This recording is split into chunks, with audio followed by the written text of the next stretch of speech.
SFI மாணவர்கள் வந்து யார் யாரெல்லாம் போராட்டம் பண்ணணும்னு இருக்காங்களோ அவங்க முன்னெச்சரிக்கையா கைது செய்யறாங்களா? இதெல்லாம் எந்த ஊர்ல சார் நடக்குது? அந்த மாணவ மாணவிகளை வந்து அடிக்கிறது, துன்புறுத்துறது, அவங்க மேல தண்ணி எடுத்து பீச் அடிக்கிறது, போலீஸ் வந்து வன்முறையில ஈடுபடுறத நாங்க தான் தமிழ்நாட்டுலதான் அது பயங்கரமான அராஜகம் நடக்குது மாணவர்களுக்கு ஆப்போசிட்டா அப்படிங்கிற அளவுக்கு இங்க அராஜகம் நடந்துட்டு இருக்கு. ஆளுங்கட்சி இன்னைக்கு எதிர்த்து பேசக்கூடிய ஜென்சியா இருந்தாலும் சரி, பெண்களா இருந்தாலும் சரி, ஒரு ட்விட் போட்டா கூட கைது செஞ்சீங்க. இன்னைக்கு உரிமைக்காக போராடினாலும் கைது செய்வீங்களா? இங்க ஜனநாயக படம் ரிலீஸுக்காக தான் எல்லாரும் போயிட்டு இருக்காங்களே தவிர ஜனநாயகம் இன்னைக்கு படுகுழியில போய் விழுந்துட்டு இருக்குங்கிறது யாருக்கும் தெரிய மாட்டேங்குதா?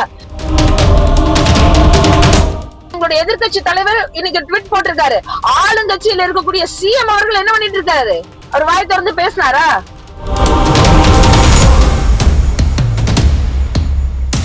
புதிய சிந்தனை நேயர்களுக்கு வணக்கம். இன்றைய சிறப்பு நேர்காணலில் நம்முடன் இருந்திருக்கும் சிறப்பு விருந்தினர் திராவிட முன்னேற்ற கழகத்தின் தலைமை கழக பேச்சாளர் திருமதி நாகநந்தினி அவர்கள். மேடம் வணக்கம். வணக்கம் சார். எப்படி மேடம் இருக்கீங்க? நாடு போற நிலைமைக்கு என்ன பதில் சொல்றதுன்னு தெரியல இந்த வார்த்தைக்கு. பட் நல்லா இருக்கும் சார். கண்டிப்பா. நீட்டுக்கு எதிராக இன்னைக்கு சிஜேபி ஆர்ப்பாட்டம் இன்னைக்கு டெல்லியில மிகப்பெரிய அளவுல போயிட்டு இருக்கு. அது வந்து அதனுடைய நீட்சியாக இன்னைக்கு தமிழகத்திலையும் இன்னைக்கு மாணவர்கள் அங்கங்கே போராட்டத்தில் இறங்கியிருக்காங்க. பல மாணவர்கள் இன்னைக்கு கைது செய்யப்பட்டு இன்னைக்கு மண்டபத்தில் அடைச்சு வைக்கப்பட்டிருக்காங்க. இது எப்படி மேடம் பாக்குறீங்க? இதை எப்படி பாக்குறீங்கன்னு கேட்டு என்ன சார் பண்றது? இது வரைக்கும் தமிழ்நாடு அப்படின்னு சொன்னா எவ்வளவு பெரிய போராட்டமா இருந்தாலும் தமிழ்நாடுதான் முன்னெடுக்கும். ஏன்னா தமிழ்நாடு எல்லா மாநிலங்களுக்கும் ஒரு முதன்மை மாநிலமா இருக்கும். போராடி வளர்ந்த ஒரு இயக்கம்னு சொல்லி திராவிட பேர் இயக்கத்திற்கு மிகப்பெரிய ஒரு பாயிண்டிங்கே இருக்கு. ஆனா இன்னைக்கு அதையெல்லாம் அடிச்சு உடைக்கிற மாதிரி இது வந்து எப்பேற்பட்ட ஒரு அராஜகத்தினுடைய உச்சம் இருக்கு அப்படின்னு சொன்னா இன்னைக்கு எதிர்கட்சியினரை மட்டும் கைது செய்யறது கிடையாது. போராட்டம்னு நினைக்கிற மாணவ மாணவிகளே கைது செய்யற அளவுக்கு இருக்கு. இப்ப கூட நியூஸ் ஃபேஷன் வந்துட்டு இருக்கு இல்ல சார்? எஸ்எஃப்ஐ மாணவர்கள் வந்து யார் யாரெல்லாம் போராட்டம் பண்ணணும்னு இருக்காங்களோ அவங்க முன்னெச்சரிக்கையா கைது செய்யறாங்களா? இதெல்லாம் எந்த ஊர்ல சார் நடக்குது? இது தமிழ்நாடா இல்ல வேற ஏதாச்சும் ஒரு ஊரா? எனக்கு ஒண்ணுமே புரியல சார். அதுவும் ஒரு போராட்டத்துக்கு இருக்கிற இன்னைக்கு ராஜ்மோகன் அவர்கள் பேட்டி கொடுக்குறாரு. என்ன சொல்றாரு? போராட்டத்துக்கு உரிய அனுமதி வாங்கிட்டு நடத்தினா நாங்க ஒண்ணும் கேட்க மாட்டோம். சார் இது என்ன? நாங்க படம் ரிலீஸ் ஆகலன்னு போராட்டம் பண்ணிட்டு இருக்கோமா?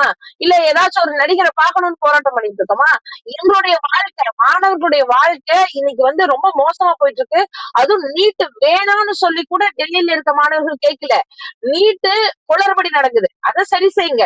இந்த குளறுபடிக்கு காரணமாக இருந்த ஒன்றிய அமைச்சரை பதவி விட்டு விலக சொல்லுங்க.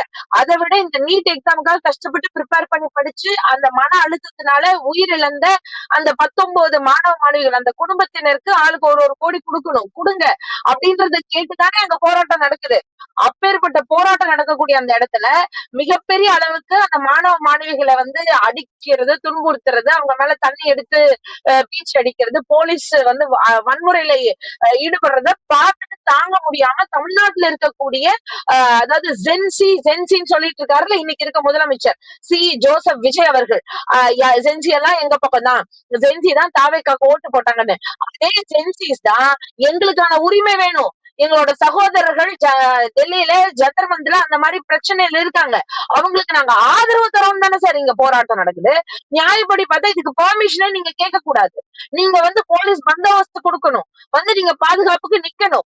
ஏன்னா இது வந்து நீங்க சொன்னீங்கல்ல, இன்னைக்கு நான் வந்து என்னன்னா நிதர்சனமான ஒரு உண்மையை கேட்கிறேன். நீங்க என்ன சொன்னீங்க? தாவேகா கட்சி தலைவரா இருக்கும்போது அனிதாவினுடைய முதல் மரணம் ஏற்படும் போது என்னுடைய தங்கச்சி திவ்யா இறக்கும் போது எனக்கு என்ன மன அழுத்தம் இருந்துச்சோ, எவ்வளவு எனக்கு வலி இருந்துச்சோ அதே வலி இருக்கு எனக்கு அனிதாவை நினைக்கும் போது. அதனால இனிமேல் எந்த உயிர்களும் பாதிப்படையக்கூடாது, அதுக்காக நான் வந்து இந்த விஷயத்த வந்து நான் முன்னெடுக்க கண்டிப்பா நீட்டை வந்து கைவிடணும்னு நான் நினைக்கிறேன் அப்படின்னு பயங்கரமா பேசினார்ல. அப்ப இன்னைக்கு எங்க போனாரு அந்த முதல்வர்? என்ன பண்ணிட்டு இருக்காரு? அன்னைக்கு வந்து ஒரு கட்சி அவங்க தரப்பு அரசு தரப்பு என்ன சொல்ல வர்றாங்கன்னா, இல்ல நீங்க பர்மிஷன் கொடுத்த இடத்துல நீங்க ஆர்ப்பாட்டம் பண்ணுங்க, கண்ண இடத்துல போய் ஆர்ப்பாட்டம் பண்றீங்க அப்படின்னு தான் அவங்க கேக்குறாங்க மேடம். சார் என்னோட ஆஸ்பெக்ட் என்னன்னா, நீங்க வந்து இந்த விஷயத்துக்கு எதுக்கு சார் பர்மிஷன் நீங்க குடுக்கணும்னு நினைக்கிறீங்க? இது மாணவர்கள் நடத்தின போராட்டம் தானே. அங்க யாராச்சும் வந்து ரொம்ப அராஜகம் பண்றாங்களா, ஏதாச்சும் போக்குவரத்து நெரிசல் பண்றாங்களா, இல்ல சாலை மறியல்ல போய் உட்கார்றாங்களா, இல்ல வேற ஏதாச்சும் தப்பான ஒரு த்ரெட்டிங் ஏதாச்சும் வருதா? எதுவுமே இல்லையே. அப்போ இன்னொன்னு போய் சொல்ற இடத்துல போராட்டம் பண்ணாலும் இவங்க பிடிக்கலன்னு நீங்க சொல்றீங்களா? இவங்க கொடுத்த இடத்துல அமைதியான முறையில போராட்டம் நடந்தாலும் இவங்க மிக மோசமான வகையில அவங்கள போய் இழுத்து பிடிச்சிட்டு வர்றதும் யாரு சார் அவங்க எல்லாம்? ஏன்னா வந்து இது படிக்காதவங்கன்னு கூட சொல்லக்கூடாது. யாரா இருந்தாலும் ஒரு அடிப்படை மனுஷனுக்கு ஒரு மரியாதை வேணாமா? அதுவும் சாதாரண மாணவர்கள், நீங்க சொன்ன அதே ஜென்சி தலைமுறையினர் அவங்கள போய் அப்படி கைய பிடிச்சி இழுத்துட்டு வருது, போலீஸ் தூக்கிட்டு வந்து உள்ள போடுறது, இதெல்லாம் எந்த நாட்டுல நடக்குது? நம்ம டெல்லியில இருக்கோமா இல்ல தமிழ்நாட்டுல இருக்கோமானே இப்ப பிரச்சனை ஆயிடுச்சு. இப்போ டெல்லி பிரச்சனை எல்லாரும் பேசிட்டு இருக்காங்க. எங்களுக்கு என்ன தோணுதா, எல்லா ஊடகமும் திரும்பி பாருங்க, டெல்லிக்கு ஈக்குவலா நாங்க தான் தமிழ்நாட்டுலதான் அது பயங்கரமான அராஜகம் நடக்குது மாணவர்களுக்கு ஆப்போசிட்டா அப்படிங்கிற அளவுக்கு இங்க அராஜகம் நடந்துட்டு இருக்கு. இது எப்படி சார் ஏத்துக்க முடியும்? எதுக்கு சார் எஸ்எஃப்ஐ மாணவர்களை போராட்டத்துக்கு முன்னாடியே அரெஸ்ட் பண்றீங்க? நீங்க நியாயமானவர்களா இருந்தா ஒருவேளை மெரினா புரட்சி மாதிரி திரும்ப பெருசா வெடிச்சிருங்கிற ஒரு பயம் ஆளுகின்ற அரசுக்கு வந்துருச்சு அப்படி மேடம். சிஎம் அதானே சொல்றாரு. சிஎம் என்ன சொன்னாரு? கட்சி தலைவரா இருக்கும்போது என்ன சொன்னாரு? கண்டிப்பா வந்து எனக்கு நீட் ஆகாது, நீட் நாங்க எதிர்க்கிறோம் அப்படின்னு தானே சிஎம் விஜய் அவர்கள் பேசினாரு. இன்னைக்கு நீங்க வாயை திறக்காம அது வேற விஷயம். ஆனா இதுக்கு முன்னாடி அப்படிதான் நீங்க பேசுனீங்க. இதுக்கு முன்னாடி வந்து அதான் வருஷம் 10ஆம் வகுப்புல மார்க் எடுத்தவங்களுக்கும் 12ஆம் வகுப்பு மார்க் எடுத்தவங்களுக்கும் கூப்பிட்டு காசெல்லாம் கொடுத்தாருல இதே சிஎம் ஜோசப் விஜய் அவர்கள். அப்ப இந்த வருஷம் கொடுக்கல, காசே கொடுக்கல, அதை யாரும் இன்னும் கேட்கவும் இல்ல. சரி பரவாயில்ல. என்னங்க புரியல? தரேன் சொல்லியிருக்காரு, அடுத்த மாசம் முதல் வாரத்துல தரேன் சொல்லியிருக்காரு, ராஜமோகன் அறிவிச்சிருக்காரு. மாத்திட்டே போவாரு பாவம், இவர் ரொம்ப பிஸியா இருக்கிறாரு. சரி விடுங்க, அதையே நம்ம சொல்லணும். ஆனா நான் என்ன கேக்குறேன்னா, ஏன் மாணவர்களுக்காக அவங்களோட உரிமைக்காக தானே கேக்குறாங்க. அப்போ இது வந்து தன்னெழுச்சியா, அதாவது எப்படி சொல்றதுன்னா, இவர் ஒரு ஹீரோவா இருந்திருக்காருல்ல. இப்ப ஒரு போராட்டம் நடக்குதுன்னா, ஒரு ஹீரோ படத்துல கூட ஒரு போராட்டம் நடக்கும்போது எப்படி எல்லாம் ஒரு பிரச்சனை வரும்ன்றது இவர் ஃபேஸ் பண்ணிருப்பாருல்ல. அப்ப இங்க வந்து அதெல்லாம் நடக்காம இவர் பாத்துக்கணும்ல. இவர் அந்த மாணவர்களுக்கு ஒரு நம்பிக்கையா இருந்து காப்பாத்தணும்ல. நீங்க நடத்துங்க, நான் பாத்துக்கிறேன், உங்க அண்ணன், உங்க தம்பி, அப்புறம் உங்க நண்பன், உங்க விஜய், உங்க சிஎம் நான் இருக்கேன் அப்படின்னு சொல்லி இவர் வரணுமா வேணாமா சார்? எப்படி சார் இவர் வந்து அதை தடுத்து நிக்கலாம்? இதெல்லாம் அவருக்கு தெரியுமா தெரியாதா? இன்னைக்கு போலீஸ் அராஜகத்தினுடைய உச்சமா தமிழ்நாட்டிலேயே நடக்குது சார். எம்எல்ஏவை கைது செஞ்சு கூட்டிட்டு போனீங்க. எதிர்கட்சி, அதாவது ஆளுங்கட்சி இன்னைக்கு எதிர்த்து பேசக்கூடிய சென்சியா இருந்தாலும் சரி, பெண்களா இருந்தாலும் சரி, ஒரு ட்விட் போட்டா கூட கைது செஞ்சீங்க. இன்னைக்கு உரிமைக்காக போராடினாலும் கைது செய்வீங்களா? அப்ப இந்த தமிழ்நாட்டுல என்ன நடக்குது? இதுதான் ஒரு ஜனநாயகத்தினுடைய ஒரு மாநிலமா இருக்கா? இங்க ஜனநாயக படம் ரிலீஸுக்காக தான் எல்லாரும் போயிட்டு இருக்காங்களே தவிர, ஜனநாயகம் இன்னைக்கு படுகுழியில போய் விழுந்துட்டு இருக்குங்கிறது யாருக்கும் தெரிய மாட்டேங்குதா? என்னன்னு எனக்கு ஒன்றும் புரியல சார்.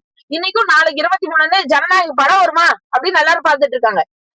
தமிழ்நாட்டுல இந்த ஜனநாயகம் முழுசா போச்சு.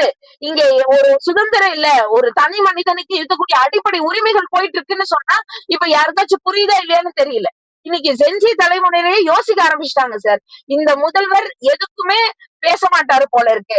இன்னைக்கு இதை விட பெரிய விஷயம் தெரியுமா? நியூஸ்ல எல்லாம் வந்துட்டு இருந்துச்சு பாத்தீங்களா? டெல்லியில நம்ம தமிழ்நாட்டு மாணவ மாணவிகள் அங்க போய் படிப்பாங்கல்ல, ஐஐடி இல்ல அங்க இருக்க எய்ம்ஸ் மெடிக்கல் காலேஜ் அந்த மாதிரி இடத்துல எல்லாம் அந்த மாணவிகள்லாம் எல்லாமே சோசியல் மீடியால வருது, அவங்க வீடியோஸ் எல்லாம். அவங்க எல்லாம் கேக்குறாங்க, என்ன சிஎம் சார் வந்து இதுக்கு முன்னாடி ஒரு கட்சி தலைவரா இருக்கும்போது அவ்வளவு பேசினாரு, ஏன் இப்ப வாயை திறந்து எதுவும் பேச மாட்டேங்கிறாரு? இதுக்குதான் சார் எதிர்கட்சி தலைவர் எங்க உதயநிதி ஸ்டாலின் அவர்கள் பேட்ச் குத்திட்டு உள்ள போனாரு. வாயை திறக்கவும் சிஎம் சார், வாயை திறந்து பேசவும். வாயை திறந்து அவர் என்ன பண்ணாரு? சட்டப்பேரவையில டயலாக் பேசினார், குட்டி ஸ்டோரி சொன்னாரு, யாருக்குமே தேவையே இல்லாத விஷயங்களை பேசினார். மக்கள் பிரச்சனை எப்ப பேசுவார்? இதுக்கு அவர் எப்ப வாயை திறந்து என்ன ஒரு விஷயத்த சொல்ல போறாரு? இன்னைக்கு அதெல்லாம் வேணுமா வேணாம்? ஒருவேளை பிஜேபிக்காக பயப்படுறாரா? என்ன காரணம்? இந்த போராட்டம் வந்து மாணவருடைய போராட்டம், ஆதரவு தெரிவிச்சா தாவேகாவுக்கு நல்லா பெருகும், ஆதரவு பெருகும். அப்படிங்கும் போது அமைதி காக்க வேண்டிய காரணம் என்ன சார்? ஒரு மனுஷன் ஒருத்தர் இருக்காருன்னு வச்சுக்கோங்க, அவங்களோட பேக்ரவுண்ட் என்னன்னு பாக்கணும், சரிங்களா? இப்ப நம்ம எல்லாரும் இவ்வளவு நாள் சொல்லிட்டு இருந்தோம்ல, அதிமுக எடப்பாடி அவர்கள்லாம் வந்து அப்படி கைய கட்டி குமிஞ்சாருன்னா அம்மா அவனுடைய டயர் கீழே போயிருவாரு. அமித்ஷா கிட்டயும் அப்படிதான் இருந்தாரு, இல்ல மோடி அவர்கள் கிட்டயும் அப்படிதான் இருந்தாருன்னு எல்லாம் எடப்பாடி அவர்களை யோசிச்சுட்டு இருந்தோம். ஆனா எனக்கு இப்ப என்ன தோணுதுன்னா, அவருக்கு முன்னாடியே யாரு கை கட்டி நின்னவரு? இன்னைக்கு சிஎம்மா இருக்கிற ஜோசப் விஜய் அவர்கள். அந்த வீடியோ போய் பாத்தீங்கன்னா எடப்பாடியாரை விட அதிகமா கையை கட்டிட்டு குமிஞ்சு நின்னதே சிஎம் விஜய் அவர்கள் தான் அந்த அம்மாட்ட. அப்ப எவ்வளவு பயம் இருந்திருக்கணும். நீங்க அந்த அம்மா இல்லன்னதுக்கு அப்புறம் தான் உள்ள வர்றாங்க, எல்லா வேலையும் பண்றாங்க. அப்ப இதே மாதிரிதானே அப்ப மேல ஒன்றியத்தில் இருக்கக்கூடிய நீங்க சொன்னீங்களே பாயாசம் பாசிசம், எங்க போச்சு அந்த டயலாக் எல்லாம்? நீங்க எதிர்த்து பேசுங்க பாக்கலாம். உங்களால முடிஞ்ச ஒரு ட்விட் போடுங்க. இங்க வேற எதுவும் இல்ல, ஒரு ட்விட் போட்டாரா இது வரைக்கும்? இதை எதிர்க்கிறதுக்கு நான் வந்து மாணவர்களுக்கு ஆதரவா இருப்பேன்னு ஒரு வார்த்தை நீங்க பேசி, அதாவது வீடியோ போட தெரிஞ்சது இல்ல. அன்னைக்கு கரூர் சம்பவம் நடந்த போது அட்லீஸ்ட் 24 ஹவர்ஸ் கழிச்சுனாச்சும் ஒரு வீடியோ போட்டீங்க. இன்னைக்கு 20 நாள் போராட்டம் நடந்துட்டு இருக்கு. நீங்க எங்க சார் வீடியோ போட்டீங்க? என்ன பண்ணீங்க? உங்களோட நிலைப்பாடு என்ன?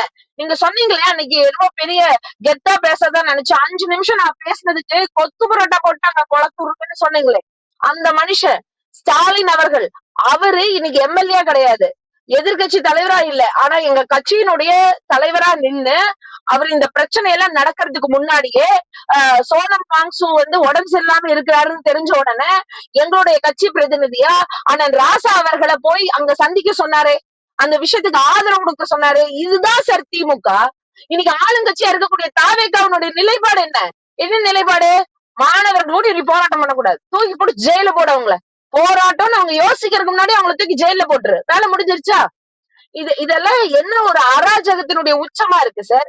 ஏன் சார் சிஎம் இல்ல? அவரெல்லாம் பேசணும்ல, அவரெல்லாம் விஞ்ஞானி, மிகப்பெரிய விஞ்ஞானி. ஆதவர்ஜுனா எல்லாம் பெரிய விஞ்ஞானி. ஏன்னா விவசாயத்தையும் விளையாட்டையும் கம்பேர் பண்ணக்கூடிய விஞ்ஞானி. அப்புறம் இன்னொரு வீடியோ வந்துட்டு இருந்துச்சு பாத்தீங்களா, அவர் பாஸ்கெட் பால் விளையாடுறதுக்கு முன்னாடி ஐஏஎஸ் அதிகாரியை தள்ளி நிக்க சொன்னாராம். எவ்வளவு பெரிய விஷயம்னு பேசிட்டு இருந்தாங்க. ஏங்க, இங்க நாட்டுல இருக்கக்கூடிய மாணவர்கள் எல்லாம் அடிச்சு உதைச்சு தள்ளிட்டு இருக்காங்க. இதுக்கு என்ன பேசியிருக்கீங்க? இதுக்கு என்ன முடிவு எடுத்திருக்கீங்க? இதுக்கு ஏதாவது பதில் இருக்குமா யாருக்கிட்ட? இல்ல, தாவேக்காவுடைய கூட்டணி கட்சி காங்கிரஸ் இன்னைக்கு அங்கே போராடுது மேடம். இன்னைக்கு நேற்று ராகுல் காந்தி, பிரியங்கா காந்தி எல்லாரும் இன்னைக்கு குண்டு கட்டா தூக்கி அரெஸ்ட் பண்ணாங்க. அவருக்கு மூக்கிலோட ரத்தம் வந்துருச்சு. அதோட சொல்லலாம்ல, எங்க கூட்டணி கட்சி பத்தி எல்லாம் போராடுது அப்படின்னு சொல்லலாம்ல தாவேக்கா? நீங்க அதாவது நாங்க ரொம்ப நாள் சொல்லிட்டே இருந்தோம், நீட்டை கொண்டு வந்ததே காங்கிரஸ் தான் அப்படின்னு சொல்லும் போது கூட நாங்க தெளிவா சொன்னோம், நீட்டை கொண்டு வந்தது காங்கிரஸாவே இருந்தாலும் அன்னைக்கு எங்க மாநிலத்துக்கு நீட்டை நாங்க ஏத்துக்க மாட்டோம்னு சொல்லி த்ரில்லோட திராணியோட அங்க நின்று நீட் விலக்கு பெற்றவர் முத்தமிழர்னு டாக்டர் கலைஞர் ஐயா அப்படிங்கறத ரொம்ப பகிரங்கமா நாங்க நிறைய இடத்துல பதிவு செஞ்சிருக்கோம். இன்னைக்கு என்ன தெரியுமா நடந்துச்சு? 20 நாள் போராட்டம் நடந்துச்சு. சோனம் வாங்சோ வந்து கைது பண்ணிட்டே போயிட்டாங்க. அதுக்கப்புறம் தான் ராகுல்ஜி வந்து அங்க போறாரு. அங்க போனோன்னு மீம்ஸ் எல்லாம் எப்படி தெரியுமா சார் வருது? இவர் யாரையா உள்ள வர சொன்னா? இவருனாலதானே நீட்டே வந்துச்சு. இத்தனை நாள் இல்லாம இவர் எதுக்கு இப்ப உள்ள வந்துருக்காரு? நாங்கெல்லாம் உங்களை கூப்பிடவே இல்லையே அப்படின்ற மாதிரி அங்க இருக்கிற மத்த மாணவர்களே பேசுற மாதிரிதான் இன்னைக்கு அதிகமா மீம்ஸ் வந்துட்டு இருக்கு. அப்ப என்ன அர்த்தம்? இவங்களோட நிலைப்பாடு எந்த அளவுக்கு மோசமா இருக்கு. இன்னைக்கு இங்க இருக்கிற காங்கிரஸ் என்ன சார் பேசினாங்க? அத சொல்லுங்க. இன்னைக்கு கூட்டணி கட்சி தானே காங்கிரஸ். அப்ப காங்கிரஸ் வந்து அப்படியே குதிக்கிறாங்கல்ல நிறைய டைம். அப்படி இப்படி இன்னைக்கு வந்து சிஎம் அப்படி பண்ணிட்டாரு, ஜனநாயகத்தை காப்பாத்திட்டாரு, கூட்டாட்சி தத்துவத்தை இன்னைக்கு ரொம்ப நாள் இருந்த வரலாற்றை மாத்தி கொண்டு வந்துட்டாரு, 50 வருஷம் கழிச்சு எங்களோட ஆசை நிறைவேறிடுச்சு, நாங்க இன்னைக்கு அமைச்சரவையில உட்கார்ந்துட்டோம். அமைச்சரவையில உட்கார்ந்து என்ன பண்ணீங்க? என்ன பண்ணீங்க? இன்னைக்கு காங்கிரஸ் அமைச்சரவையில உட்கார்ந்துருக்கீங்கல்ல, உங்களால இன்னைக்கு தமிழ்நாட்டு மாணவர்கள் நீட்டை எதிர்த்து இன்னைக்கு போராட்டம் பண்றாங்கல்ல, நீங்க என்ன பண்ணிட்டு இருக்கீங்க? தாவேகா கூடி ஓகே, புதுசா வந்த கட்சி ஒரு பக்கம், நீங்க இதனால சொல்ல வச்சு அவங்களே களத்துக்கு கூட்டிட்டு வந்து நிக்க வச்சிருக்கணும். ஆனா அது கூட இல்லாம நீங்க அமைச்சர் 2 அமைச்சர் இருக்கீங்களே, காங்கிரஸ் அமைச்சர், அவங்க எல்லாம் என்ன பண்ணிட்டு இருக்காங்க? ஏன் அண்ணன் விசிகா வன்னியரசு அவர்கள் என்ன பண்றாரு? அவரு ஒரு அமைச்சர் தானே. யோசிச்சு பாருங்க, எல்லாத்துக்கும் போராடக்கூடியவங்க தானே விசிகா. அப்போ இன்னைக்கு விசிகா அவங்களோட நிலைமை என்ன? மார்க்கண்டேயன் அவர்கள் எலும்பு முறிச்சிருவேன்னு ஒரு வார்த்தை சொன்னாரா, ஆனா அதுக்கு முன்னாடி சட்டப்பேரவையில எல்லாத்தையும் வச்சு பூட்டிடுவாருன்னு சிஎம் விஜய் அவர்கள் சொல்றாங்க. அதற்கு பதிலா மார்க்கண்டேயன் அவர்கள் அதை சொன்னதுக்கு 13 மணி நேரம் அரெஸ்ட் பண்ணி அவரை என்ன விசாரிச்சீங்கன்னு கூட தெரியாத அளவுக்கு இன்னைக்கு விசாரிச்சுட்டு இருக்கீங்க. அதுக்கு ரிப்ளையா உடனடியா வன்னியரசு அண்ணன் அவர்கள் கொடுத்தாருல, எலும்பு எல்லாத்துக்கும் தான் இருக்குன்னு சொல்லி. அப்ப அவரு வன்முறை தோன்ற மாதிரி பேசலையா? அப்போ இதெல்லாம் மட்டும் கரெக்டா? அதுக்கெல்லாம் பேச தெரிஞ்ச வன்னியரசு அவர்களுக்கு எஸ்எஃப்ஐ மாணவர்களை உடனடியா இன்னைக்கு அரெஸ்ட் பண்ணணும்னு சொல்றாங்க. அதை தாண்டி தன்னெழுச்சியா வந்து போராட்டம் பண்ணக்கூடிய சென்சி இளைஞர்களை இன்னைக்கு போலீஸ்காரங்க குண்டு கட்டா தூக்கிட்டு போயிட்டு இருக்காங்கல்ல, இதுக்கெல்லாம் ஏன் பேச மாட்டேங்கிறாங்க? ஏன் வாய் திறக்க மாட்டேங்கிறாங்க? ஏன் இன்னைக்கு கம்யூனிஸ்ட் கட்சி ஏன் நாங்க கேள்வி கேட்கிறோம்னா, பாலபாரதி மேடம் அவங்க என்ன பண்ணாங்க?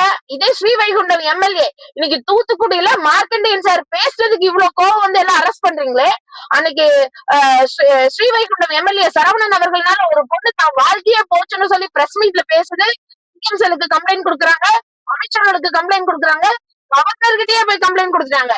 அந்த சரவணன் அவர்களை எதிர்த்து கம்யூனிஸ்ட்ல இருக்கக்கூடிய முன்னாள் எம்எல்ஏ பாலபாரதி மேடம் பேசினாங்கல்ல, அவங்களே உள்ளுக்குள்ளே போக விடாம தடுத்ததுல இந்த தாவேகா அரசு. நீங்க ஒரு நிமிஷம் இதெல்லாம் யோசிச்சு பாருங்க சார். எனக்கு ராகுல் காந்தி அவர்களை கைது செஞ்சுட்டு போனாங்க, திமுக எதுவும் பேச மாட்டேங்கன்னா நாங்க ஏன் சார் பேசணும்? உங்க கூட்டணி கட்சியை பேச சொல்லுங்க. நாங்க உங்க எல்லாத்துக்கும் முன்னாடியே அங்க போய் எங்க ஐயா ஸ்டாலின் அவர்கள் பார்க்க சொல்லி எங்க அண்ணன் ராசா அவர்கள் போய் பார்த்து ஆதரவு கொடுத்துட்டு இருக்காங்க. இன்னைக்கு எங்களுடைய எதிர்க்கட்சி தலைவர் இன்னைக்கு ட்வீட் போட்டிருக்காரு. ஆளுங்கட்சியில இருக்கக்கூடிய சிஎம் அவர்கள் என்ன பண்ணிட்டு இருக்காரு? அவர் வாய் திறந்து பேசினாரா? இப்ப இந்த மாதிரியான கேள்விகளுக்கு எல்லாம் இங்க பதில் இருக்கா சார்? இன்னைக்கு எல்லாத்துக்கும் என்ன தெரியுமா தமிழ்நாட்டுல அமைச்சர்ல இருந்து எல்லாத்துக்கும் ஜனநாயகம் படத்துக்கு ஒரு அமைச்சர் பர்மிஷன் வாங்கணும்னு உட்கார்ந்து இருக்கிறாரு. இன்னொரு அமைச்சர் எல்லா பக்கமும் கட் அவுட் விடுங்க, வைங்க, பால் அபிஷேகம் பண்ணுங்க, அப்புறம் மாலை ஓடுங்க எல்லாம் சொல்லிட்டு இருக்காங்க. எல்லாரும் ஒரு பக்கம் ஓடிட்டு இருந்தா தமிழ்நாடு மட்டும் இன்னைக்கு வேற ஒரு திசையை நோக்கி ஓடிட்டு இருக்கு. இங்க நியாயத்துக்காக போராடுறவங்களுக்கு அராஜகமும் மிகப்பெரிய ஒரு கொடூர செயல்களும் தான் இன்னைக்கு மிச்சமா இருக்குன்னு தான் சார் பார்க்க தோணுது. கண்டிப்பா மேடம், பொறுத்திருந்து பார்க்கலாம். மிக்க நன்றி மேடம். நன்றி சார்.